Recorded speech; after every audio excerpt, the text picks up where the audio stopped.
নমস্কার, কৃষ্ণা টক্স বাংলা চ্যানেলে আপনাদের স্বাগত। আজকের ভাবনা, মানুষের মনের দ্বিধা এবং মোহ। কুরুক্ষেত্রের রণক্ষেত্রে যখন আত্মীয় স্বজনের মায়ে অর্জুন দিশেহারা হয়ে পড়েছিলেন, সেই বিষাদ থেকেই শুরু হয়েছিল গীতার অমৃতবাণী। ঠিক একইভাবে আমাদের বাস্তব জীবনেও যখন প্রিয়জনের মায়া বা ব্যর্থতার গ্লানি আমাদের ঘিরে ধরে, তখনই আমাদের অন্তরে শ্রীকৃষ্ণের বাণীর আলো প্রয়োজন হয়। এই মায়া কাটিয়ে ত্যাগের মাধ্যমে অমরত্বের পথে অগ্রসর হওয়াই জীবনের মূল লক্ষ্য। আমাদের নিয়মিত দর্শক বীণাপাণি চ্যাটার্জি মহাশয় গীতার প্রথম অধ্যায়ের ওপর আলোকপাত করার জন্য একটি বিশেষ অনুরোধ জানিয়েছিলেন। তার সেই সদিচ্ছাকে সম্মান জানিয়েই আজকের এই উপস্থাপনা। আজকের পূর্ণাঙ্গ আলোচনার বিষয় অর্জুনের বিষাদ ও আমাদের জীবন শিক্ষা। পটভূমি ও মোহমায়ার সূচনা। কুরুক্ষেত্রের রণক্ষেত্রে যখন দুই পক্ষ যুদ্ধের জন্য প্রস্তুত, তখন অর্জুন শ্রীকৃষ্ণকে বললেন তার রথটি দুই সেনাদলের মাঝখানে স্থাপন করতে। অর্জুন যখন দেখলেন তার সামনে দাঁড়িয়ে আছেন নিজেরই দাদামশাই ভীষ্ম, গুরু দ্রোণাচার্য এবং আত্মীয় স্বজন, তখন তার বীর হৃদয় কেঁপে উঠল। এই বিষাদ থেকেই শুরু হয় আমাদের জীবনের সবচেয়ে বড় পাঠ। আমরাও যখন জীবনের কঠিন সময়ে প্রিয়জনের মোহে পড়ে কর্তব্যের পথ হারিয়ে ফেলি, তখনই আমাদের অর্জুনের মতো বিষাদগ্রস্ত হতে হয়। বিষাদ কেন আধ্যাত্মিকতার প্রথম ধাপ? অর্জুনের বিষাদ কোনো সাধারণ পরাজয় ছিল না, এটি ছিল তার অন্তরের শুদ্ধিকরণের শুরু। শ্রীমদ্ভগবদ্গীতার প্রথম অধ্যায়কে অর্জুন বিষাদ যোগ বলা হয়। বিষাদ যখন আমাদের ভেতরে প্রশ্ন জাগায় যে আমি কে, বা আমার প্রকৃত কর্তব্য কি, তখনই আধ্যাত্মিক জীবনের শুরু হয়। আপনার জীবনের দুঃখগুলো আসলে আপনাকে ভগবানের কাছাকাছি যাওয়ার রাস্তা তৈরি করে দেয়। আত্মীয়তার মায়া ও সত্যের লড়াই। অর্জুন শ্রীকৃষ্ণকে বললেন, যাদের জন্য আমি রাজসুখ চাই, তারাই যদি যুদ্ধে মারা যায়, তবে এই রাজ্য দিয়ে আমি কি করব? এই প্রশ্নটি আমাদের সবার। আমরা অনেক সময় সত্যের পথে চলতে গিয়ে ভাবি, এতে কি আমার পরিজনেরা অখুশি হবে? মনে রাখবেন, সত্য এবং ধর্ম সবসময় ব্যক্তিগত সম্পর্কের ঊর্ধ্বে থাকে। অর্জুনের এই মানসিক দ্বন্দ্বই আমাদের জীবনের প্রতিদিনের দ্বন্দ্ব। ক্ষণিক আবেগ বনাম শাশ্বত কর্তব্য। অর্জুন তার গান্ডীব ধনু ত্যাগ করে রথের ওপর বসে পড়লেন। তার হাত কাঁপছিল, মুখ শুকিয়ে গিয়েছিল। এটি ছিল আবেগের বশবর্তী হওয়া। আমাদের জীবনেও যখন বড় কোনো সিদ্ধান্ত নেওয়ার সময় আসে, আমরা আবেগে আপ্লুত হয়ে পিছিয়ে যাই। কিন্তু শ্রীকৃষ্ণ আমাদের শেখান যে আবেগ মানুষকে দুর্বল করে, আর ধর্ম মানুষকে স্থিরতা দেয়। শরীরের বিনাশ ও আত্মার অমরত্ব। গীতার প্রথম অধ্যায়ের শেষে অর্জুনের যে ব্যাকুলতা, তার উত্তর শ্রীকৃষ্ণ দিতে শুরু করবেন দ্বিতীয় অধ্যায়ে। কিন্তু এই বিষাদের মধ্যেই লুকিয়ে আছে অমরত্বের বীজ। অর্জুন ভাবছিলেন দেহ বিনাশের কথা, আর ভগবান তাকে নিয়ে যাচ্ছিলেন আত্মার তত্ত্বে। আমাদের জীবনে শরীর বা বস্তুর মায়া ত্যাগ করে যখন আমরা আত্মিক শক্তির দিকে তাকাই, তখনই আমরা প্রকৃত শান্তি পাই। দ্বিধাগ্রস্ত মন ও সঠিক পথপ্রদর্শক। অর্জুনের সবচেয়ে বড় সম্পদ ছিল যে তার রথের সারথি ছিলেন স্বয়ং ভগবান শ্রীকৃষ্ণ। আমাদের জীবনেও যখন দ্বিধা আসে, তখন আমাদের এমন একজন গুরুর প্রয়োজন হয় যিনি আমাদের মোহমুক্ত করবেন। বীণাপাণি বাবুর মতো যখন কোনো জিজ্ঞাসু ভক্ত শাস্ত্রের গভীর তত্ত্ব জানতে চান, তখন বুঝতে হবে তার ভেতরেও সেই অর্জুনের মতো সত্যান্বেষী মন জাগ্রত হয়েছে। বিষাদ থেকে যোগের দিকে যাত্রা। বিষাদ মানে কেবল কান্না নয়, বিষাদ মানে পরম প্রাপ্তির জন্য ছটফটানি। অর্জুন বুঝতে পেরেছিলেন যে নিজের শক্তিতে তিনি এই মায়া কাটাতে পারবেন না। তাই তিনি শ্রীকৃষ্ণের শরণাগত হলেন। আমাদের অহংকার যখন চূর্ণ হয় এবং আমরা যখন বুঝতে পারি যে একা চলা সম্ভব নয়, তখনই আমাদের ভেতরে যোগ বা ভগবানের সাথে সংযোগ স্থাপিত হয়। অর্জুনের রথের প্রতীকী অর্থ। অর্জুনের রথ হলো আমাদের শরীর, আর শ্রীকৃষ্ণ হলেন আমাদের বিবেক বা পরমাত্মা।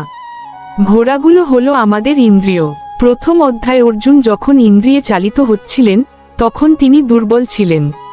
কিন্তু যখনই তিনি বিবেক বা কৃষ্ণের হাতে লাগাম ছেড়ে দিলেন, তখনই তিনি বিজয়ী হওয়ার পথে পা বাড়ালেন। আমাদের জীবনটাও ঠিক তেমনই। গান্ডীব ত্যাগের মনস্তত্ত্ব। অর্জুন যখন তার ধনুক নামিয়ে রাখলেন, তখন সেটি কেবল একটি অস্ত্রের ত্যাগ ছিল না, ছিল তার আত্মবিশ্বাসের পতন। আমাদের জীবনেও যখন কঠিন সময় আসে, আমরা আমাদের কর্মদক্ষতা বা গান্ডীব হারিয়ে ফেলি। এই মানসিক অবসাদ আমাদের কর্মহীন করে দেয়। অধর্মের বিরুদ্ধে লড়াইয়ের দ্বিধা। অর্জুন ভাবছিলেন আততায়ী হলেও তারা আত্মীয়। কিন্তু শ্রীকৃষ্ণ আমাদের শেখান, যখন অধর্ম পরিবারের রূপ ধরে আসে তখন তাকে ত্যাগ করাই পরম ধর্ম। ন্যায়ের পথে আপোস করা মানেই অধর্মকে প্রশ্রয় দেওয়া। ইন্দ্রিয়ের ঘোড়া ও মনের লাগাম। রথের 5টি ঘোড়া যেমন আমাদের 5টি ইন্দ্রিয়, তেমনি লাগাম হলো আমাদের মন। অর্জুনের মন তখন বিষাদগ্রস্ত ছিল বলে লাগাম ঢিলে হয়ে গিয়েছিল। আমাদের মন যদি নিয়ন্ত্রিত না থাকে তবে জীবনের রথ বিপথে যাবেই। কুলক্ষয় ও সামাজিক অবক্ষয়ের চিন্তা। অর্জুন আশঙ্কা করেছিলেন যুদ্ধের ফলে বর্ণসংকর সৃষ্টি হবে এবং কুলধর্ম নষ্ট হবে। এটি তার দূরদর্শিতার পরিচয় দিলেও তা ছিল মোহাচ্ছন্ন দূরদর্শিতা। আমরাও অনেক সময় বৃহত্তর মঙ্গলের চেয়ে সামাজিক প্রথার ভয়ে কুঁকড়ে থাকি। ক্লৈব্য বা কাপুরুষতার ভ্রান্তি। অর্জুন তার এই অবস্থাকে দয়া বা করুণা মনে করছিলেন, কিন্তু ভগবান একে ক্লৈব্য বা হৃদয়ের দুর্বলতা বলেছেন। আমরা অনেক সময় নিজের ভয়কে ভদ্রতা বা দয়া নাম দিয়ে আড়াল করি। শ্রীকৃষ্ণ আমাদের সেই মুখোশ খুলে দেন। বিষাদ থেকে জিজ্ঞাসার জন্ম। যতক্ষণ অর্জুন নিজের যুক্তিতে অটল ছিলেন ততক্ষণ তিনি শোক করছিলেন, কিন্তু যখন তিনি বললেন, আমি বিভ্রান্ত, আমাকে পথ দেখান, তখনই বিষাদ যোগ রূপান্তরিত হতে শুরু করল। প্রশ্নহীন ভক্তি নয়, জিজ্ঞাসু মনি প্রকৃত জ্ঞান লাভ করে। অহংকারের সূক্ষ্ম উপস্থিতি। অর্জুন ভাবছিলেন, আমি যুদ্ধ করব না। এই আমি বোধটিই হলো অহংকার। তিনি নিজেকে যুদ্ধের চালক ভাবছিলেন, অথচ তিনি যে কেবল নিমিত্ত মাত্র, সেই সত্যটি অনুধাবন করাই হলো পরম শিক্ষা। স্মৃতির বিভ্রম ও মোহ। বিষাদের সময় মানুষ তার পূর্বের বীরত্ব ভুলে যায়। অর্জুন ভুলে গিয়েছিলেন তিনি অপরাজেয়। মোহাচ্ছন্ন মানুষ সবসময় বর্তমানের কষ্টে নিজের অতীত শক্তি ও ভবিষ্যতের সম্ভাবনা ভুলে যায়। ধর্মের সূক্ষ্ম গতি। ধর্ম সবসময় সাদা কালো হয় না। অর্জুনের কাছে যা পাপ মনে হচ্ছিল, কৃষ্ণের দৃষ্টিতে তা ছিল বৃহত্তর পুণ্য। আমাদের সংকীর্ণ বিচারবুদ্ধি দিয়ে ভগবানের মহান পরিকল্পনা বোঝা অসম্ভব। অন্তরের কুরুক্ষেত্র। কুরুক্ষেত্র কেবল বাইরে নয়, আমাদের ভেতরেও প্রতিদিন কাম, ক্রোধ আর লোভেদের সাথে যুদ্ধ চলে। অর্জুনের বিষাদ আসলে আমাদেরই অন্তরের সেই দ্বিধাগ্রস্ত সৈনিকের প্রতিচ্ছবি। শ্রীকৃষ্ণের নীরবতা ও তার গুরুত্ব। প্রথম অধ্যায় শ্রীকৃষ্ণ প্রায় নীরব ছিলেন। তিনি অর্জুনের সব অভিযোগ শুনছিলেন। এটি আমাদের শেখায় যে একজন সঠিক পথপ্রদর্শক আগে শিষ্যের মনের সব আবর্জনা বের করে দিতে সাহায্য করেন। জড়তা বনাম গতিশীলতা। অর্জুন রথে বসে পড়ে জড়তার শিকার হয়েছিলেন। আধ্যাত্মিকতা মানুষকে পালাতে শেখায় না, বরং প্রতিকূলতার মাঝে দাঁড়িয়ে লড়াই করার গতি দেয়। স্থবিরতা হলো মায়া, আর গতিই হলো জীবন।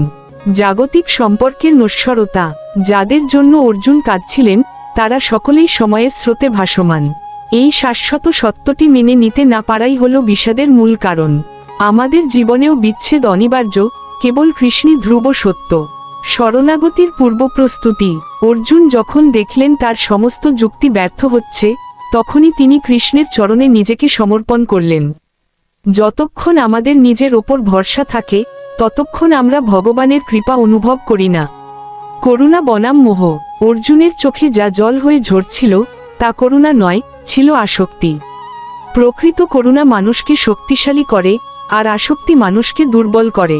অর্জুনকে এই আসক্তি কাটিয়ে বীরত্বে ফেরানোই ছিল কৃষ্ণের উদ্দেশ্য। মোহগ্রস্ত মনের ভ্রান্ত যুক্তি। অর্জুন যখন শ্রীকৃষ্ণকে যুদ্ধের কুফল সম্পর্কে বোঝাচ্ছিলেন তখন তিনি অনেক শাস্ত্রীয় যুক্তি দিচ্ছিলেন, কিন্তু সেই যুক্তিগুলো ছিল তার মোহাচ্ছন্ন মনের ফসল। আমরাও অনেক সময় যখন কোনো ভুল কাজ করি বা কর্তব্য থেকে বিচ্যুত হই, তখন নিজেদের মনকে শান্ত করার জন্য ধর্মের দোহাই দিয়ে নানা অজুহাত তৈরি করি। অর্জুনের এই দশা আমাদের শেখায় যে যতক্ষণ মন পরিষ্কার না হয় ততক্ষণ শাস্ত্রের গানও আমাদের ভুল পথে চালিত করতে পারে। প্রকৃত সত্য বুঝতে হলে আগে নিজের আসক্তি ও ভয়কে জয় করতে হয়। বীরত্বের সংজ্ঞা ও মানসিক দৃঢ়তা। অর্জুন ছিলেন পৃথিবীর শ্রেষ্ঠ বীর, কিন্তু সেই মুহূর্তে তার হাত থেকে গান্ডীব ধনু খসে পড়ছিল। এর মানে হল, প্রকৃত বীরত্ব কেবল শরীরের শক্তিতে থাকে না, তা থাকে মনের স্থিরতায়। একজন মানুষ শারীরিকভাবে শক্তিশালী হয়েও পরিস্থিতির চাপে ভেঙে পড়তে পারে যদি তার আধ্যাত্মিক ভিত্তি দুর্বল থাকে। শ্রীকৃষ্ণ আমাদের শেখাতে চাইছেন যে জীবনের প্রতিকূলতা বা বাইরের শত্রুর চেয়েও বড় শত্রু হলো আমাদের ভেতরের সংশয়।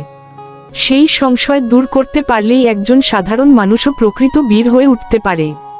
সময় ও পরিস্থিতির সংঘাত। অর্জুন ভাবছিলেন তিনি যদি যুদ্ধ না করেন তবে রক্তপাত হবে না, কিন্তু তিনি ভুলে গিয়েছিলেন যে সময় বা কাল ইতিপূর্বেই অধার্মিকদের বিনাশের সিদ্ধান্ত নিয়ে ফেলেছে।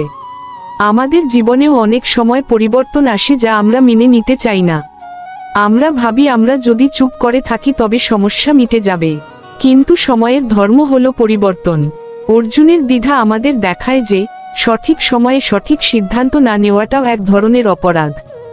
ভগবানের পরিকল্পনার সামনে ব্যক্তিগত আবেগ সবসময়ই তুচ্ছ। গুরু শিষ্য সম্পর্কের বিবর্তন। প্রথম অধ্যায়ের শুরুতে অর্জুন শ্রীকৃষ্ণকে সখা বা বন্ধু হিসেবে দেখছিলেন, তাই তিনি নিজের সব দুঃখ তার ওপর চাপিয়ে দিচ্ছিলেন। কিন্তু আলোচনার এই পর্যায়ে এসে অর্জুন অনুভব করতে শুরু করেন যে তার সাধারণ জ্ঞান দিয়ে এই মহাসংকট থেকে মুক্তি পাওয়া সম্ভব নয়। এখানেই জন্ম নেয় গুরু শিষ্য সম্পর্কের গভীরতা। যখন আমরা আমাদের সীমিত বুদ্ধিকে ভগবানের চরণে সমর্পণ করি, তখনই তিনি আমাদের জীবনের সারথি হিসেবে কাজ শুরু করেন। এই সমর্পণই আধ্যাত্মিক উন্নতির মূল চাবিকাঠি। সামাজিক সম্মান বনাম পারমার্থিক সত্য। অর্জুন ভয় পাচ্ছিলেন যে এই যুদ্ধের পর সমাজ তাকে কিভাবে গ্রহণ করবে এবং তিনি কুলঘাতক হিসেবে পরিচিত হবেন কিনা।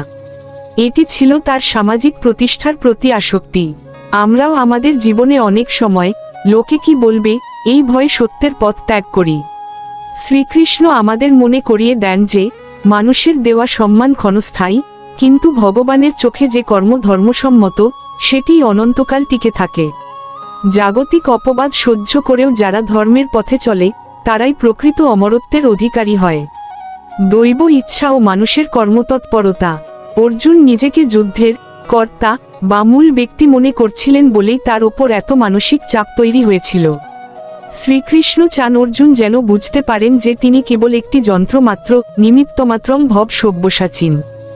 যখন আমরা বুঝতে পারি যে আমাদের জীবনের সব ঘটনা ভগবানের এক মহান পরিকল্পনার অংশ, তখন আমাদের কাঁধ থেকে সব চিন্তার বোঝা নেমে যায়।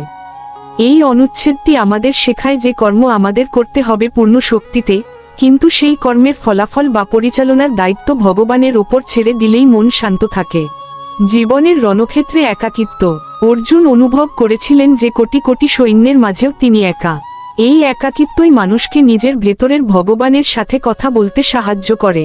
আপনি যখন একা বোধ করবেন, জানবেন ভগবান আপনাকে ব্যক্তিগতভাবে কিছু শেখাতে চাইছেন। অর্জুনের একাকিত্বই গীতার জন্মের কারণ হয়েছিল। কর্মফলের ভয় ও ধর্মের পথ। অর্জুন নরকবাসের ভয় পাচ্ছিলেন এবং ভেবেছিলেন যুদ্ধ করলে বংশ ধ্বংস হবে। এটি হলো কর্মফলের আসক্তি। আমরা অনেক সময় ভালো কাজ করতে গিয়েও ভাবি লোকে কি বলবে বা এর ফল কি হবে। কিন্তু ভগবান বলেন ফলের আশা না করে ধর্মের পথে অবিচল থাকাই হলো প্রকৃত বীরত্ব। মায়ার অন্ধকার বনাম জ্ঞানের আলো। প্রথম অধ্যায় যে অন্ধকার আমরা দেখি তা আসলে জ্ঞানের অভাব। অর্জুন জানতেন না যে তিনি কেবল ভগবানের হাতের যন্ত্র মাত্র। আমাদের জীবনের যাবতীয় দুশ্চিন্তার কারণ হলো আমরা নিজেদের কর্তা বলে মনে করি। যখনই আমরা জানব যে সব ভগবানের ইচ্ছায় হচ্ছে, তখনই আমাদের মনের সব ভার নেমে যাবে। ধৈর্য এবং সহনশীলতার শিক্ষা। অর্জুন অনেকক্ষণ ধরে তার দুঃখের কথা শ্রীকৃষ্ণকে বলছিলেন, আর কৃষ্ণ শান্ত হয়ে শুনছিলেন। এটি আমাদের শেখায় যে সত্য জানার আগে আমাদের ভেতরে ধৈর্য প্রয়োজন। তড়িঘড়ি করে কোনো আধ্যাত্মিক জ্ঞান লাভ করা যায় না। প্রথম অধ্যায়টি আমাদের ধৈর্য ধরতে শেখায়। বিষাদ যখন আশীর্বাদ। অনেকে মনে করেন দুঃখ খারাপ, কিন্তু অর্জুনের জীবনে দুঃখ না আসলে আমরা গীতা পেতাম না। তাই আপনার জীবনে আসা প্রতিটি বড় সমস্যাকে ভগবানের আশীর্বাদ হিসেবে দেখুন। হয়তো এর মাধ্যমেই কোনো বড় সত্য আপনার সামনে প্রকাশিত হতে যাচ্ছে। মায়া ও অমরত্বের যোগসূত্র। মায়া মানুষকে বেঁধে রাখে আর অমরত্বের জ্ঞান মানুষকে মুক্ত করে। অর্জুনকে মুক্ত করার জন্য ভগবান তাকে প্রথমে তার মায়ার স্বরূপ দেখালেন। আমরাও যখন আমাদের দুর্বলতাগুলো চিনতে পারব, তখনই আমরা অমরত্বের পথে অর্থাৎ শ্রীকৃষ্ণের ধামের পথে পা বাড়াতে পারব। কৃষ্ণের আশ্বাস। অর্জুনের এই বিষাদগাথা আসলে আমাদের সবার জীবনের দর্পণ। আপনি যেখানেই থাকুন, যে পরিস্থিতিতেই থাকুন, যদি শ্রীকৃষ্ণের শরণাগত হন, তবে আপনার জীবনের রণক্ষেত্রেও জয় নিশ্চিত। গীতার প্রথম অধ্যায় আমাদের এই শিক্ষাই দেয় যে বিষাদ হোক বা আনন্দ, ভগবানকে সারথি করলে বিজয় অনিবার্য। প্রতিদিন রাত 8টায় আমাদের এই বিশেষ আলোচনাগুলো আমাদের সবার জীবনকে এক নতুন আলোর দিশা দেখাবে। তাই আলোচনাগুলো মিস করতে না চাইলে চ্যানেলটিকে এখনই সাবস্ক্রাইব করুন। একটি লাইক দিন, কেননা একটি লাইক পেলে ভিডিও বানানোর প্রতি আগ্রহটা অনেক বেড়ে যায়। আর যারা কমেন্টস করে আমাদের সনাতন ধর্মের যে কোনো বিষয়ে ভিডিও তৈরি করতে বলেন, সেটা আমার নজরে এলে তাদের আমি ভিডিও বানাতে বদ্ধপরিকর থাকব। হ্যাঁ, অনেকেই অনেক কমেন্টস করেন, আমি ক্ষমা প্রার্থী, হয়তো সবগুলো কমেন্টসের প্রতি উত্তর আমার দেওয়া হয় না, কিংবা সবগুলো দিয়ে ভিডিও বানানোর সম্ভব হয় না। তবে তারপরেও যতটুকু আমার পক্ষে সম্ভব ততটুকু আমি চেষ্টা করেই যাব, ভগবানের কৃপায়।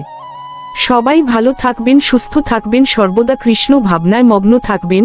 হাতে করব আমরা কাজ, মুখে অথবা অন্তরে বলতে থাকব কৃষ্ণ নাম, তাতে যে ভগবানের কৃপা বর্ষিত হবে তা আপনি নিজেই বুঝতে পারবেন।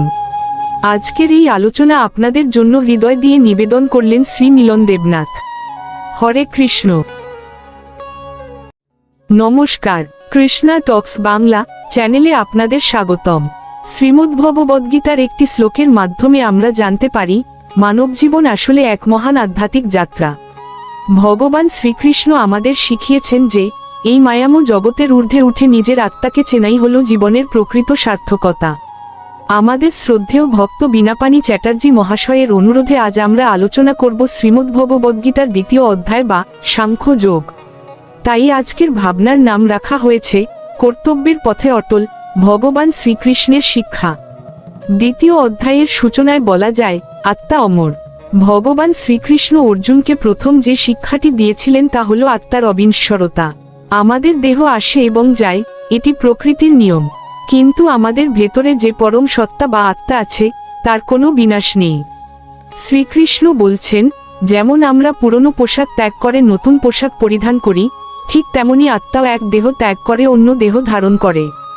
এই সত্যটি যখন আমরা গভীরভাবে উপলব্ধি করি, তখন কোনো শোক বা ক্ষতি আমাদের আর আতঙ্কিত করতে পারে না। জীবনের যে কোনো অস্থিরতা এই জ্ঞান আমাদের মনে এক অদ্ভুত প্রশান্তি এনে দেয়। কর্তব্য এবং নৈতিকতা। 2য় অধ্যায় শ্রীকৃষ্ণ অর্জুনকে তার ক্ষাত্রধর্ম বা কর্তব্যের কথা মনে করিয়ে দিয়েছেন। কর্তব্য মানে কেবল কাজ করা নয়, বরং ধর্ম ও নৈতিকতার সাথে সঙ্গতি রেখে নিজের দায়িত্ব পালন করা। আমরা অনেক সময় আবেগের বশে বা মোহের বশে আমাদের দায়িত্ব থেকে দূরে সরে যাই, কিন্তু শ্রীকৃষ্ণ বলছেন, নিজের ধর্ম বা কর্তব্য পালন করা হলো ভগবানের সেবারই একটি রূপ। আপনি যদি একজন ছাত্র হন, শিক্ষক হন বা গৃহস্থ হন, আপনার ওপর অর্পিত দায়িত্বটি যখন আপনি নিষ্ঠার সাথে পালন করেন, তখনই আপনি সঠিক পথে থাকেন। কর্মফল ও নিষ্কাম কর্ম, এটি গীতার সবথেকে জনপ্রিয় এবং গভীর শিক্ষা। কর্মণ্যেবাধিকারস্তে মা ফলেষু কদাচন, অর্থাৎ কর্মে তোমার অধিকার আছে, কিন্তু ফলের ওপর নেই। আমরা যখন ফলের আশা করি, তখন আমাদের মনে ভয় ও দুশ্চিন্তা কাজ করে। কিন্তু যদি আমরা কেবল ফল ভগবানকে অর্পণ করে নিজের কাজটুকু নিখুঁতভাবে করি, তবেই আমরা নিষ্কাম কর্ম করতে পারি। এই আসক্তিহীনতা আমাদের মানসিক শান্তি রক্ষা করে এবং আমাদের কর্মের মান বাড়িয়ে দেয়। ভয়মুক্তি এবং আত্মনিয়ন্ত্রণ। আমাদের ভয়ের মূল কারণ হল অনিশ্চয়তা। ভগবান শ্রীকৃষ্ণ বলছেন, নিয়মিত আত্মনিয়ন্ত্রণ এবং ধ্যানের মাধ্যমে আমরা আমাদের মনকে স্থির করতে পারি। যখন আমাদের ইন্দ্রিয়গুলো আমাদের নিয়ন্ত্রণে থাকে, তখন বাইরের কোনো পরিস্থিতি আমাদের ভীত করতে পারে না। আত্মনিয়ন্ত্রিত মানুষ জানে যে জয় পরাজয়, লাভ ক্ষতি সবই অস্থায়ী। এই নির্লিপ্ততাই প্রকৃত ভয়মুক্তি এনে দেয়। সংঘর্ষের সময় স্থির থাকা। জীবন মানেই প্রতি মুহূর্তে কোনো না কোনো সংঘর্ষ বা দ্বন্দ্ব। অর্জুন যখন যুদ্ধক্ষেত্রে দ্বিধাগ্রস্ত ছিলেন, তখন শ্রীকৃষ্ণ তাকে বলেছিলেন স্থির থাকতে। এই স্থিরতা আসে নিজের বিশ্বাসের ওপর অটল থাকলে। সত্যের সাথে থাকলে কখনো পরাজয় হয় না। আপনি যদি সত্যের পক্ষে দাঁড়িয়ে লড়াই করেন, তবে পরিস্থিতি যতই অস্থির হোক না কেন, আপনার মনের শান্তি অটুট থাকবে। এই অভ্যন্তরীণ শক্তিই হলো একজন কৃষ্ণভক্তের আসল পরিচয়। আত্মার প্রকৃতি বুঝতে শেখা। আত্মা অস্ত্র দ্বারা ছেদন করা যায় না, আগুনে পোড়ানো যায় না বা জলে ভেজানো যায় না। এটি অক্ষয় এবং অব্যয়। আমরা আমাদের শরীরকে নিয়ে যতটা চিন্তিত থাকি, তার থেকে অনেক বেশি প্রয়োজন আমাদের আত্মাকে বোঝা। আমরা যখন বুঝতে পারি যে আমরা এই রক্ত মাংসের শরীর নই, বরং এক অবিনশ্বর পরম সত্তার অংশ, তখন আমাদের জীবনের দৃষ্টিভঙ্গিই বদলে যায়। আমরা তখন অন্যকে আর ঘৃণা করতে পারি না, কারণ সবার ভেতরেই সেই একই ঈশ্বরীয় জ্যোতি দেখতে পাই। স্মৃতি এবং মোহ থেকে মুক্তি। মোহ বা আসক্তিই আমাদের বিভ্রান্তির মূল উৎস। আমরা যখন অতীতের কোনো অপ্রীতিকর স্মৃতি বা ভবিষ্যতের চিন্তায় আটকে থাকি, তখন আমরা বর্তমানের কাজগুলো ঠিকমতো করতে পারি না। শ্রীকৃষ্ণ বলছেন, এই মোহজাল থেকে নিজেকে মুক্ত করো। মুক্তি মানে সংসার ছেড়ে চলে যাওয়া নয়, বরং সংসারের সব দায়িত্ব পালন করেও মানসিকভাবে ভগবানের সাথে যুক্ত থাকা। এই সচেতনতাই আমাদের জীবনের আসল উদ্দেশ্য বুঝতে সাহায্য করে। দ্বন্দ্ব ও বিভ্রান্তিতে ধৈর্য। জীবনের জটিলতায় ধৈর্য হারানো খুব স্বাভাবিক, কিন্তু ভগবান আমাদের মনে করিয়ে দিচ্ছেন যে ধৈর্যই হলো সবথেকে বড় অস্ত্র। পরিস্থিতির সামনে মাথা নত না করে ধীরস্থিরভাবে বিচার করা উচিত। যে কোনো গুরুত্বপূর্ণ সিদ্ধান্ত নেওয়ার আগে নিজের মনকে শান্ত রাখা জরুরি। অশান্ত মনে নেওয়া সিদ্ধান্ত প্রায়ই ভুল হয়। তাই ভগবানের ওপর বিশ্বাস রেখে ধৈর্য ধারণ করলে সব বিভ্রান্তি দূর হয়ে যায়। যোগের পথ, আত্মশুদ্ধি।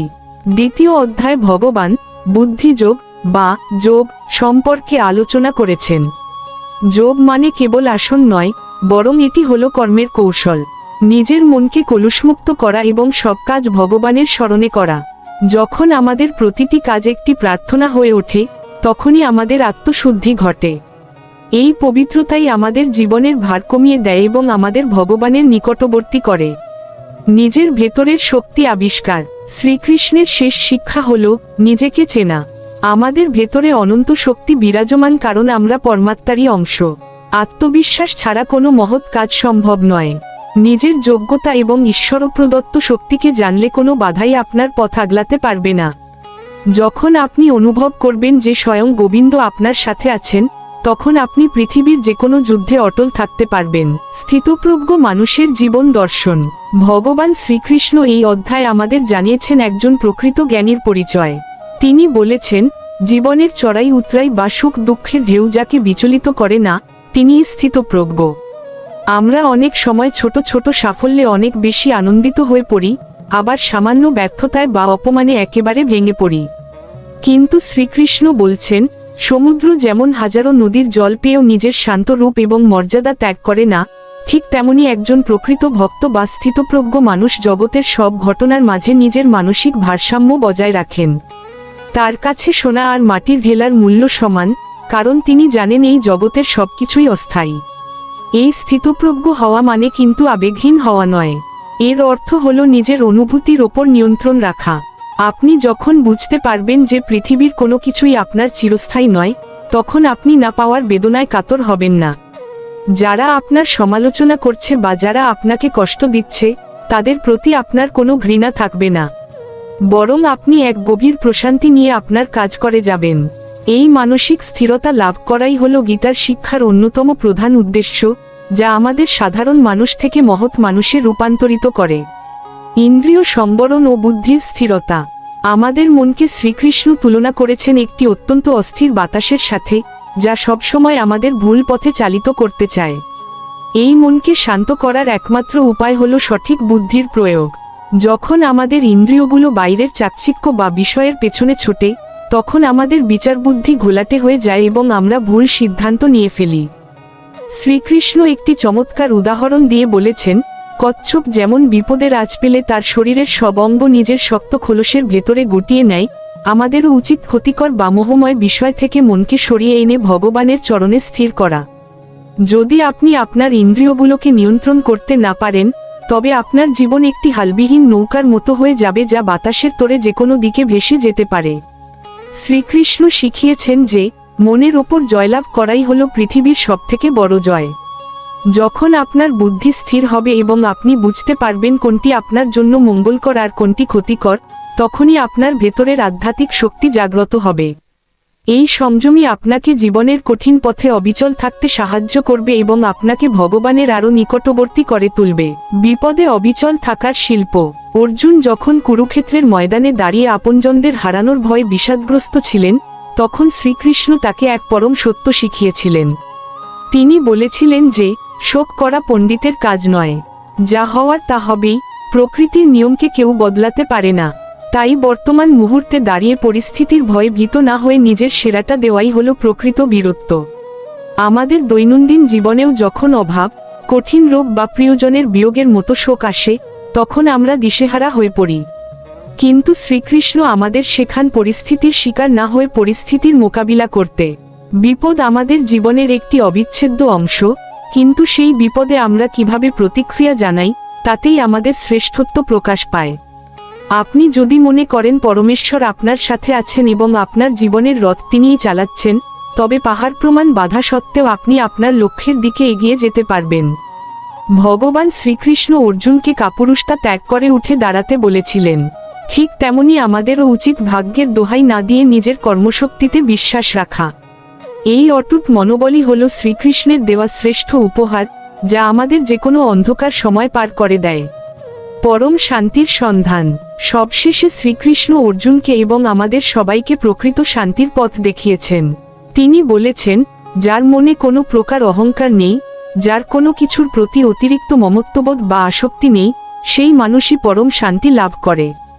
আমরা সারা জীবন শান্তির খোঁজে তীর্থ থেকে তীর্থে, এক দেশ থেকে অন্য দেশে দৌড়াই, কিন্তু শান্তি আসলে কোনো বাইরের বস্তু নয়, এটি আমাদের হৃদয়ের একটি অবস্থা। যখন আমরা আমি এবং আমার এই সংকীর্ণ বোধ ত্যাগ করে সবকিছু ভগবানের ইচ্ছায় ছেড়ে দিতে পারি, তখনই আমাদের হৃদয় এক দিব্য শান্তিতে ভরে ওঠে। শান্তি পাওয়া মানে এই নয় যে আপনার জীবনে কোনো সমস্যা থাকবে না।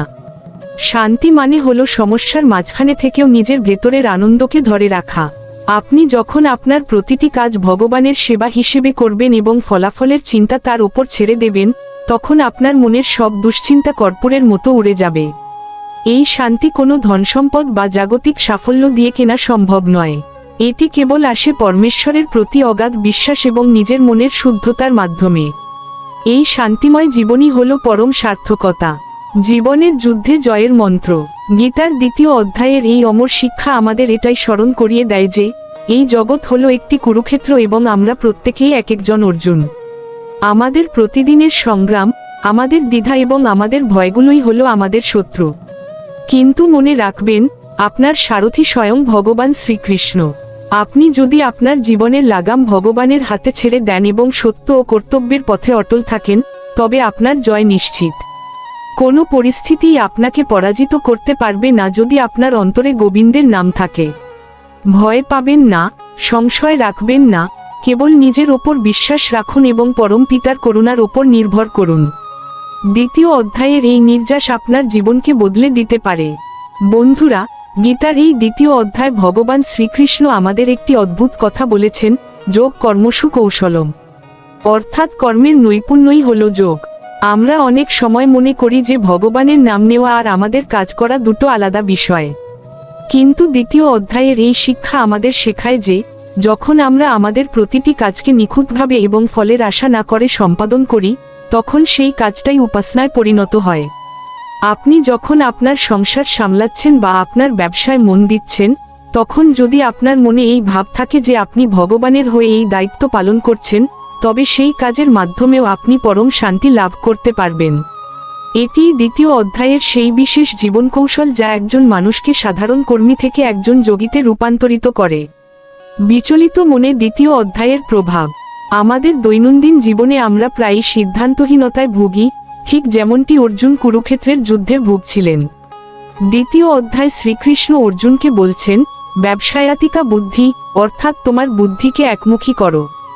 আমাদের মন যখন হাজারো দুশ্চিন্তায় বিক্ষিপ্ত থাকে, তখন আমরা কোনো কাজেই সফলতা পাই না। 2য় অধ্যায়ের এই বাণী আমাদের শেখায় কিভাবে সব বিভ্রান্তি কাটিয়ে নিজের লক্ষ্যের প্রতি অবিচল থাকতে হয়। জীবনের ছোটখাটো সমস্যা যখন আপনার সামনে পাহাড়ের মতো দাঁড়িয়ে যাবে, তখন একবার 2য় অধ্যায়ের এই স্থিরতার কথা স্মরণ করবেন। দেখবেন, আপনার ভেতরে এক নতুন শক্তির সঞ্চার হয়েছে যা আপনাকে যে কোনো কঠিন পরিস্থিতি জয় করতে সাহায্য করবে। এই অধ্যায়টি আসলে আমাদের মনের আয়না, যা আমাদের ভেতরের দ্বিধা দূর করে সত্যের পথ দেখায়। গীতার 2য় অধ্যায়, মোহ থেকে মুক্তির পথ। বন্ধুরা, আমরা এতক্ষণ শ্রীমদ্ভগবদ্গীতার 2য় অধ্যায় বা সাংখ্য যোগ এর যে গভীর তত্ত্বগুলো আলোচনা করলাম, তার মূল নির্যাস হল নিজেকে চেনা। ভগবান শ্রীকৃষ্ণ অর্জুনকে বারবার মনে করিয়ে দিয়েছেন যে, আমরা যখন মোহ বা মায়ার জালে আটকে পড়ি তখনই আমাদের বুদ্ধি কাজ করা বন্ধ করে দেয়। এই দ্বিতীয় অধ্যায় বর্ণিত বুদ্ধিযোগ আমাদের শেখায় কিভাবে প্রতিকূল পরিস্থিতির মাঝেও নিজের বিচারশক্তিকে সজাগ রাখা যায়। অনেকেই প্রশ্ন করতে পারেন যে আমরা তো দ্বিতীয় অধ্যায় বা সাংখ্য যোগ নিয়ে আলোচনা করছি, তবে এর মধ্যে আবার বুদ্ধিযোগ কোথা থেকে এলো? আসলে সাধারণ মানুষের জন্য বিষয়টি খুবই সহজ। সাংখ্য যোগ মানে হলো সহজ ভাষায় নিজের স্বরূপ বা আত্মাকে চেনা। আর এই আত্মাকে চেনার জন্য ভগবান শ্রীকৃষ্ণ আমাদের যে পথটি দেখিয়েছেন সেটিই হলো বুদ্ধিযোগ। সহজ করে বললে, আমাদের বুদ্ধিকে যখন আমরা ভগবানের চরণে অর্পণ করে কোনো কাজ করি এবং ভালো মন্দের বিচার করি, তখন সেই পথটিই হয়ে যায় বুদ্ধিযোগ। দ্বিতীয় অধ্যায় ভগবান আমাদের শিখিয়েছেন যে কেবল হাত পা দিয়ে কাজ করলেই হয় না, কাজের পেছনে আমাদের বুদ্ধি এবং উদ্দেশ্য যেন পবিত্র থাকে। তাই সাংখ্য যোগ হলো গন্তব্য, আর বুদ্ধিযোগ হলো সেই গন্তব্যে পৌঁছানোর উপায়। আপনি যদি নিজের বুদ্ধিকে স্থির রেখে জীবন চালান, তবেই আপনি দ্বিতীয় অধ্যায়ের আসল শিক্ষাটি নিজের জীবনে কাজে লাগাতে পারবেন। মনে রাখবেন, দ্বিতীয় অধ্যায়ের প্রতিটি শ্লোক আমাদের জীবনের অন্ধকার দূর করার একটি প্রদীপ। যখনই আপনি বিভ্রান্ত হবেন, তখনই এই অধ্যায়ের শিক্ষাগুলো আপনাকে মনে করিয়ে দেবে যে আপনি কোনো সাধারণ মানুষ নন, আপনি এক অবিনশ্বর আত্মার অধিকারী।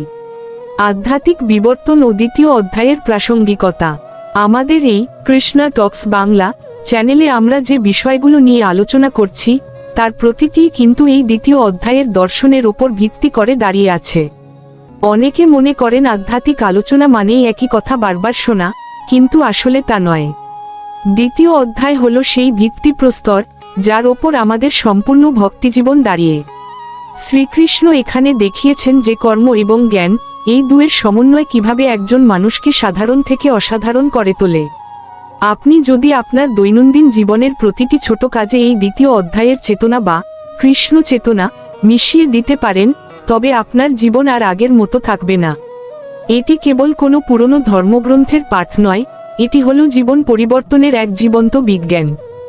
দ্বিতীয় অধ্যায় ও সমর্পণের শক্তি। এই বিশেষ অধ্যায় ভগবান আরও একটি গুরুত্বপূর্ণ বিষয়ের ওপর আলোকপাত করেছেন, আর তা হলো সমর্পণ। অর্জুন যখন নিজেকে শ্রীকৃষ্ণের চরণে সঁপে দিয়ে বলেছিলেন, আমি আপনার শিষ্য, আপনি আমাকে শিক্ষা দিন, ঠিক তখনই শ্রীকৃষ্ণ তার অমৃত বাণী শুরু করেছিলেন। আমাদের জীবনেও যতক্ষণ আমরা নিজের অহংকার নিয়ে বসে থাকব, ততক্ষণ আমরা এই দিব্য জ্ঞান গ্রহণ করতে পারব না। দ্বিতীয় অধ্যায় আমাদের শেখায় বিনয়ী হতে এবং পরমেশ্বরের শক্তির কাছে নতমস্তক হতে। যখন আমরা বুঝতে পারি যে আমাদের জীবনের রথ স্বয়ং গোবিন্দ চালাচ্ছেন, তখন আমাদের সব দুশ্চিন্তার অবসান ঘটে।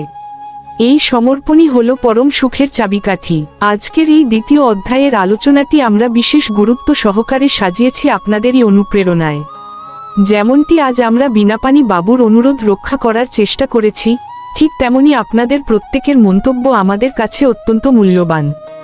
আপনারা যদি এই আলোচনার কোনো অংশ বুঝতে না পারেন বা গীতার অন্য কোনো বিষয় সম্পর্কে জানতে চান, তবে অবশ্যই আমাদের কমেন্ট বক্সে লিখে জানান। আপনাদের প্রতিটি জিজ্ঞাসাকে আমি পরবর্তী ভিডিওর বিষয়বস্তু হিসেবে গ্রহণ করার সর্বোচ্চ চেষ্টা করব। আপনাদের এই আধ্যাত্মিক ব্যাকুলতাই আমাকে প্রতিদিন নতুন কিছু নিয়ে আসার উৎসাহ দেয়। বন্ধুরা, আজকের মতো আমাদের এই দ্বিতীয় অধ্যায়ের আলোচনা এখানেই বিশ্রাম দিচ্ছি। তবে এই যাত্রা এখানেই শেষ নয়, বরং এটি আপনাদের হৃদয়ে এক নতুন ভাবনার সূচনা মাত্র। আজকের এই বিশেষ আলোচনাটি আপনাদের জীবনের চলার পথে পাথেয় হয়ে থাকুক, এই প্রার্থনাই করি।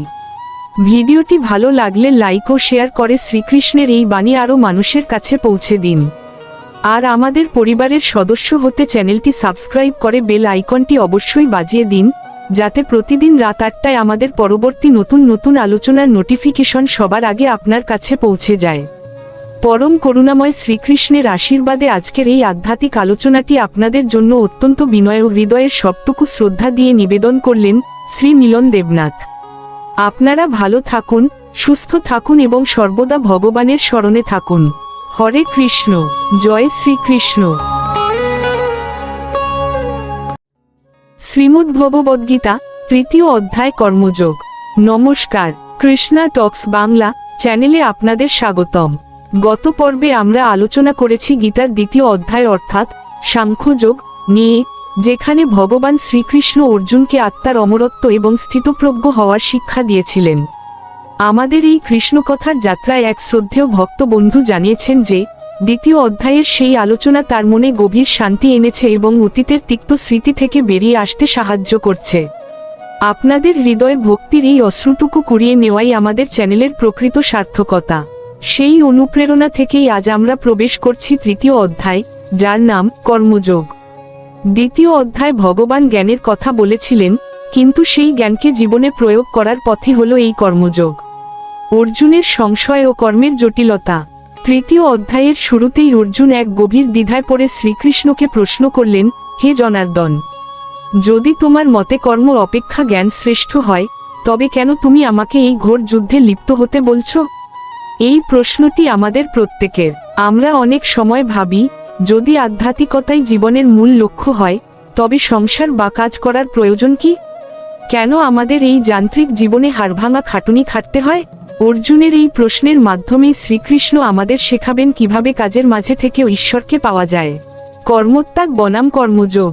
ভগবান উত্তরে জানালেন, এই সংসারে কোনো মানুষই এক মুহূর্তের জন্য কর্ম না করে থাকতে পারে না। প্রকৃতির গুণসমূহ আমাদের দিয়ে জোর করে কাজ করিয়ে নেয়। এমনকি আপনি যদি হাত পা গুটিয়ে বসেও থাকেন, আপনার মন কিন্তু কাজ করে চলেছে। তাই প্রকৃত মুক্তি কর্ম ত্যাগে নেই, আছে আসক্তি ত্যাগে। শরীরের রথ ও কর্মের চাকা। আমাদের এই শরীর ধারণ করার জন্যও কর্ম প্রয়োজন। আপনি যদি খাওয়া দাওয়া বা স্নান করা বন্ধ করে দেন, তবে শরীর রক্ষা হবে না। ভগবান বোঝাচ্ছেন যে কর্ম হলো এই ব্রহ্মাণ্ডের একটি চাকা। সূর্য আলো দিচ্ছে, মেঘ বৃষ্টি দিচ্ছে, গাছ ফল দিচ্ছে, এরা সবাই নিঃস্বার্থভাবে কাজ করছে। আমরা যদি এই প্রকৃতির অংশ হয়েও কাজ না করি, তবে আমরা এই সৃষ্টির ধারার বিপরীতে চলি। তাই কর্মই ধর্ম, যদি তা সঠিক উদ্দেশ্যে করা হয়। যজ্ঞের ভাবনায় কর্ম সম্পাদন। শ্রীকৃষ্ণ এখানে একটি অদ্ভুত কথা বলেছেন, যজ্ঞ ছাড়া অন্য সমস্ত কর্মই মানুষকে বন্ধনে ফেলে। এখানে যজ্ঞ মানে শুধু আগুনের সামনে বসা নয়, যজ্ঞ মানে হলো ত্যাগের মনোভাব। আমি যা করছি তা কেবল নিজের ভোগের জন্য নয়, বরং সমাজের বা ঈশ্বরের সেবার জন্য। এই ভাবটিই হলো যজ্ঞ। যখন আমরা স্বার্থপর হয়ে কাজ করি, তখন আমরা কর্মফলের জালে জড়িয়ে পড়ি। কিন্তু যখন কাজকে সেবা মনে করি, তখন সেই কাজই আমাদের মুক্তির কারণ হয়। শ্রেষ্ঠ ব্যক্তির আদর্শ ও সমাজ রক্ষা। মানুষ সব সময় বড়দের বা নেতাদের অনুসরণ করে। শ্রীকৃষ্ণ অর্জুনকে বললেন, দেখো অর্জুন, আমার এই 3 ভুবনে পাওয়ার মতো কিছুই বাকি নেই, তাও কিন্তু আমি নিরন্তর কাজ করে চলেছি। কেন? কারণ যদি স্বয়ং ভগবান কাজ করা বন্ধ করে দেন, তবে সাধারণ মানুষও অলস হয়ে পড়বে এবং সমাজ ধ্বংস হয়ে যাবে। তাই আপনি যদি জীবনে সফল হতে চান বা অন্যকে পথ দেখাতে চান, তবে আপনাকে আদর্শ কর্মযোগী হতে হবে। আসক্তিহীন কর্মের গভীর দর্শন। অনেকে প্রশ্ন করেন, আসক্তি ছাড়া কাজ করা কি সম্ভব? শ্রীকৃষ্ণ বলছেন, কাজ করো মন দিয়ে, কিন্তু ফলের ওপর জোর দিও না। যখন আমরা রেজাল্ট বা ফলের কথা বেশি ভাবি, তখন আমাদের কাজে ভুল হয় এবং টেনশন বাড়ে। কিন্তু ফলের আশা ঈশ্বরের ওপর ছেড়ে দিয়ে যখন আমরা শুধু কাজটা উপভোগ করি, তখন সেই কাজ নিখুঁত হয়। এটাই হলো কর্মের কুশলতা। প্রকৃতির গুণ ও অহংকারের ভ্রম। আমরা ভাবি আমি করছি, কিন্তু আসলে প্রকৃতির 3টি গুণ, সত্য, রজ, তম, আমাদের দিয়ে কাজ করিয়ে নিচ্ছে। অহংকারে অন্ধ হয়ে মানুষ মনে করে সেই সবকিছুর কর্তা। এই আমি বোধটিই আমাদের যন্ত্রণার মূল কারণ। কর্মযোগী জানেন যে তিনি যন্ত্র মাত্র, যন্ত্রী হলেন শ্রীকৃষ্ণ। এই উপলব্ধি যখন আসে, তখন কাজের চাপ আর বোঝা মনে হয় না, মনে হয় ভগবানের আশীর্বাদ। কাম ও ক্রোধ কর্মের প্রধান শত্রু। আলোচনার এই পর্যায়ে অর্জুন প্রশ্ন করলেন, মানুষ অনিচ্ছা সত্ত্বেও কেন পাপ কাজে লিপ্ত হয়?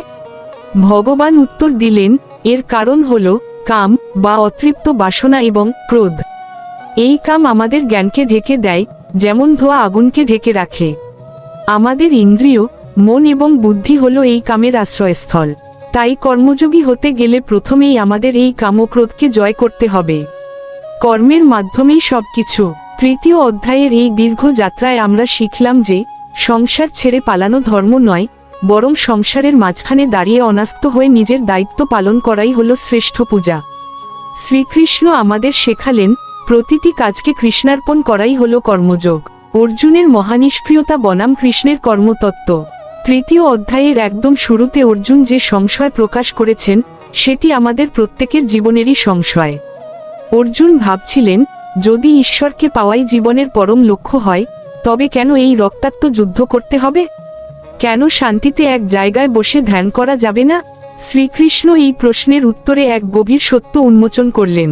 তিনি বললেন, হে অর্জুন, এই মহাবিশ্বের কোনো প্রাণী এক মুহূর্তের জন্যও কাজ না করে থাকতে পারে না।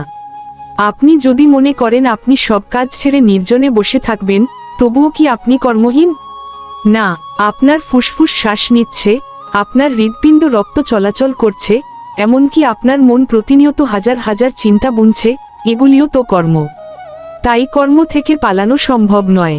মানুষ যখন জোর করে কর্ম ত্যাগ করে, কিন্তু মনে মনে সেই কর্মেরই চিন্তা করে, সে নিজেকেই নিজে ঠকায়। শ্রীকৃষ্ণ আমাদের শেখাচ্ছেন, কর্ম বিমুক্তা ধর্ম নয়, বরং কর্মের মাঝখানে থেকে ঈশ্বরকে স্মরণ করা হলো প্রকৃত বীরত্ব। এই সংসারে কর্মই হলো জীবন, আর আলস্য হলো মৃত্যুর সমান। সৃষ্টির চক্র ও যজ্ঞীয় ভাবনায় কর্মের রূপান্তর। ভগবান এখানে এক অদ্ভুত বিজ্ঞানের কথা বলেছেন। তিনি এই জগৎকে একটি বিশাল যন্ত্র বা চক্রের সাথে তুলনা করেছেন। সূর্য নিজের কাজ করছে, মেঘ বৃষ্টি দিচ্ছে, পৃথিবী শস্য উৎপন্ন করছে। এরা কেউ নিজের জন্য কিছু করছে না। সূর্য আলো দিয়ে নিজে আলোকিত হওয়ার চেষ্টা করে না, নদী নিজের জল নিজে পান করে না। সৃষ্টির এই যে চক্র, যেখানে সবাই অন্যের মঙ্গলের জন্য কাজ করছে, একেই কৃষ্ণ বলেছেন যজ্ঞ। যখন আপনি আপনার পেশা, আপনার ঘরকন্যা বা আপনার যে কোনো দায়িত্ব কেবল নিজের স্বার্থে না করে অন্যের সেবায় বা ভগবানের সন্তুষ্টির জন্য করেন, তখন আপনার প্রতিটি কাজ এক একটি যজ্ঞ হয়ে ওঠে। যজ্ঞ ছাড়া যা কিছু কর্ম করা হয়, তা মানুষকে মোহগ্রস্ত করে এবং কর্মফলের জালে আটকে দেয়। কিন্তু যখনই আপনি ভাববেন, আমি যা করছি তা কৃষ্ণের সেবা, তখনই সেই কাজের সমস্ত ক্লান্তি মুছে যাবে। আপনার রান্নাঘর হবে মন্দির, আপনার অফিস হবে ধর্মক্ষেত্র। এই দৃষ্টিভঙ্গি মানুষের জীবনের বিষাদ দূর করার একমাত্র মহৌষধ। শ্রীকৃষ্ণ এখানে অর্জুনকে একটি অত্যন্ত বাস্তবসম্মত কথা বলেছেন, শ্রেষ্ঠ ব্যক্তিরা যা আচরণ করেন, সাধারণ মানুষ তাকেই অনুসরণ করে। আপনি যদি আপনার পরিবারে অলস হয়ে বসে থাকেন, তবে আপনার সন্তানও আপনাকে দেখে আলস্য শিখবে। যদি সমাজের নেতৃস্থানীয় ব্যক্তিরা নিয়ম না মানেন, তবে সাধারণ মানুষও উচ্ছৃঙ্খল হয়ে পড়বে। শ্রীকৃষ্ণ বললেন, হে অর্জুন, আমার নিজের জন্য এই ত্রিভুবনে পাওয়ার মতো কিছুই নেই, তাও কিন্তু আমি নিরন্তর কাজ করে চলেছি। ভগবান কেন কাজ করছেন? কারণ তিনি যদি কাজ করা বন্ধ করে দেন, তবে এই সৃষ্টি ধ্বংস হয়ে যাবে। তাই আপনি আপনার জীবনে যে অবস্থানেই থাকুন না কেন, আপনার একটি দায়িত্ব আছে। আপনার আচরণ দেখে যেন অন্য 5 জন মানুষ অনুপ্রাণিত হয়, সেইভাবেই কর্ম সম্পাদন করা উচিত। কাজ কেবল নিজের পেট ভরানোর জন্য নয়, কাজ হলো সমাজকে সুন্দরভাবে ধরে রাখার একটি মাধ্যম। আপনার কর্মই আপনার পরিচয়, আর সেই পরিচয় যেন শ্রীকৃষ্ণের চরণে সমর্পিত হয়। প্রকৃতির গুণ ও অহংকারের গোলকধাঁধা। আমরা প্রায়ই বলি, আমি এই বিশাল কাজটা করলাম, বা আমার জন্যই আজ এই উন্নতি।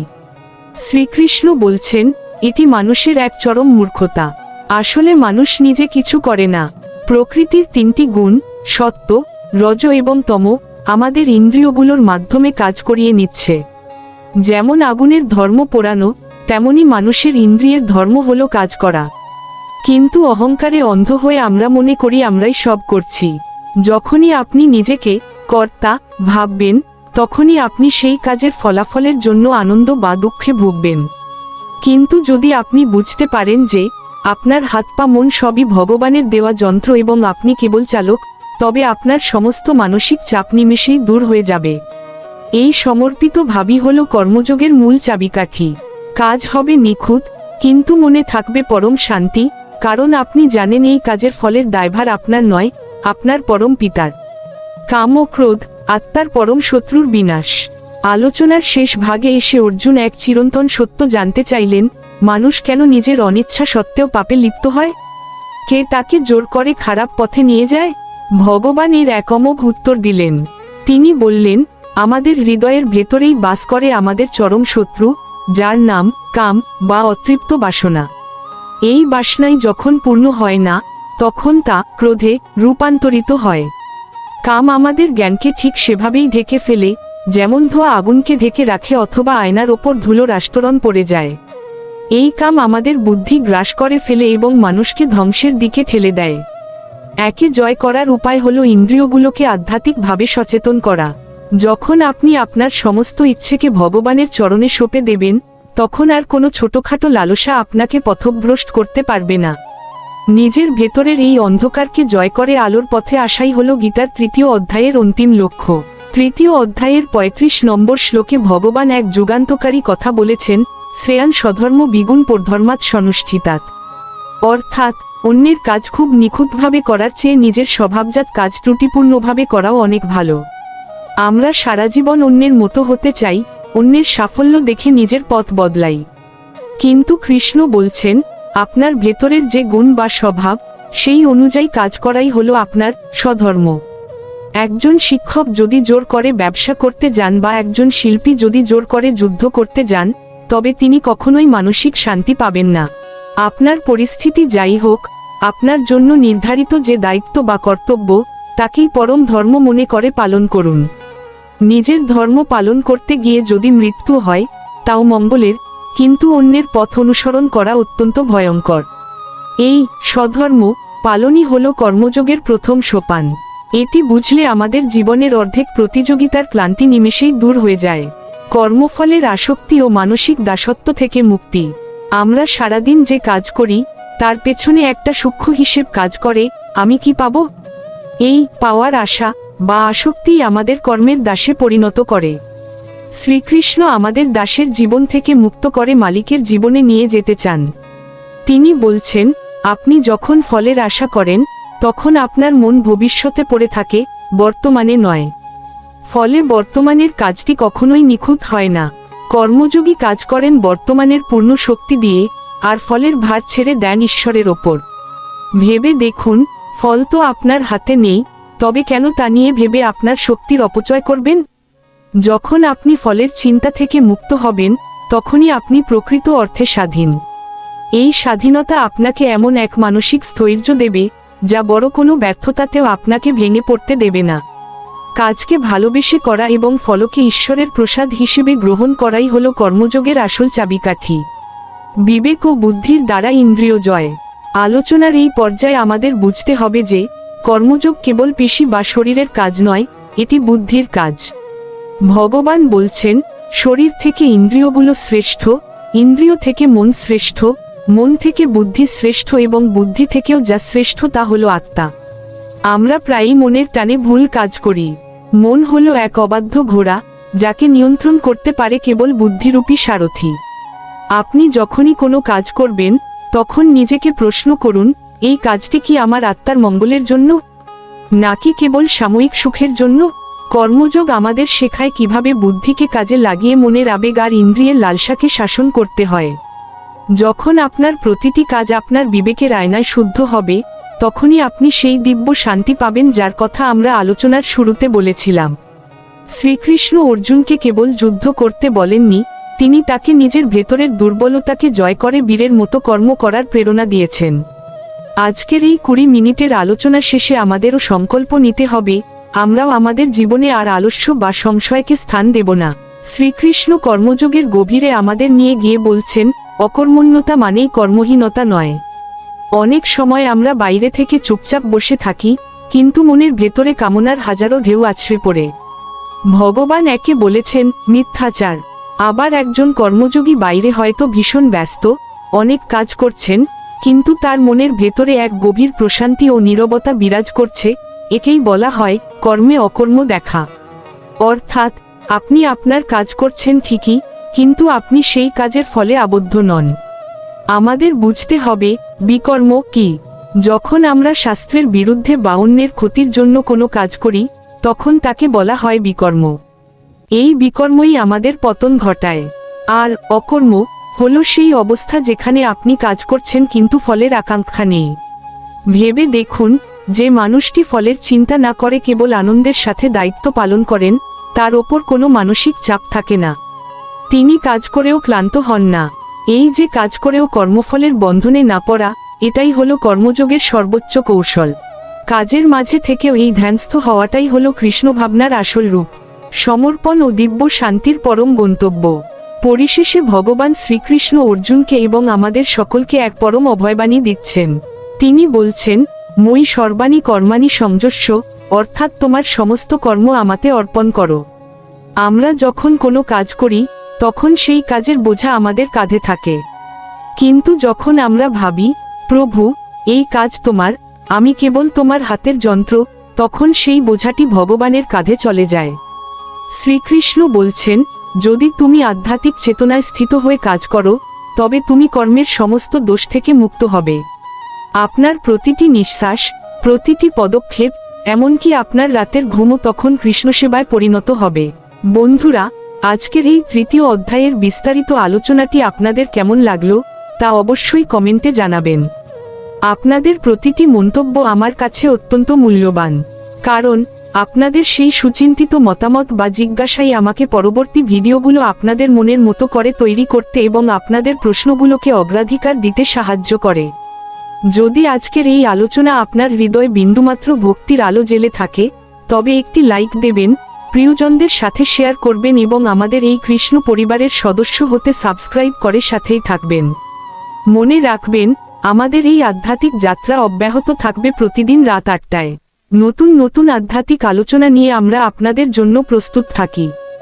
এতক্ষণ অত্যন্ত ধৈর্যের সাথে এবং বিনম্র শ্রদ্ধায় শ্রীমদ্ভগবদ্গীতার এই অমৃতবাণী শ্রবণ করার জন্য আপনাদের জানাই আন্তরিক কৃতজ্ঞতা। ভক্তির এই অমৃতবাণী এবং গীতার কথামৃত আজ আপনাদের সামনে পরিবেশন করা হলো শ্রীমিলন দেবনাথের তত্ত্বাবধানে। সকলে ভালো থাকুন, কৃষ্ণচিন্তায় মগ্ন থাকুন। কৃষ্ণ টক্স বাংলা। হরে কৃষ্ণ।